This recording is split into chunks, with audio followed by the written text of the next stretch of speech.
kulinernya Palembang. Menjelang pemilihan kepala daerah pilkada yang akan dilaksanakan secara serentak di 38 provinsi, Komisi Aparatur Sipil Negara meminta kepada ASN untuk tetap profesional dan menjaga netralitas pada saat pilkada. Menurut Profesor Agus Pramusinto, Ketua Komisi Aparatur Sipil Negara, pada saat pemilu 2024 ada 2034 aduan pelanggaran di Indonesia.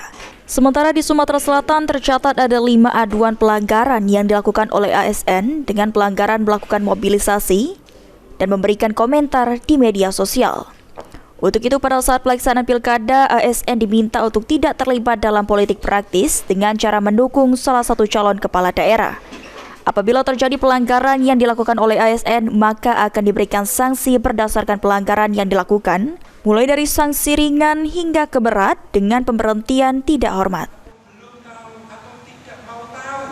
Karena 27 November nanti kan ada pilkada serentak yang melibatkan 514 kabupaten kota dan juga 38 provinsi. Pengalaman 2020 sampai 2034 aduan pelanggaran. Mudah-mudahan ketika pilkada diselenggarakan serentak di seluruh daerah itu tidak terjadi melibat gandaan jumlah pelanggar.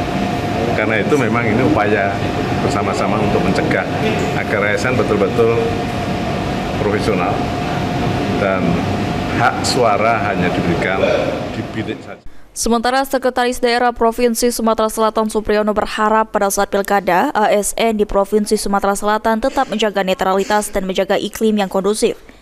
Sehingga pada saat pelaksanaan pilkada tidak lagi terjadi pelanggaran yang dilakukan ASN. Kayak kami berharap juga nanti pemilu kada ya sama seperti kayak waktu pileg ya. Bahkan dari jumlah pelanggaran yang tadi terekam oleh ASN, kalau bisa tahun di pemilu kada ini nggak ada lagi pelanggaran. Eki Saputra, PAL TV. Dampaknya tujuan pembangunan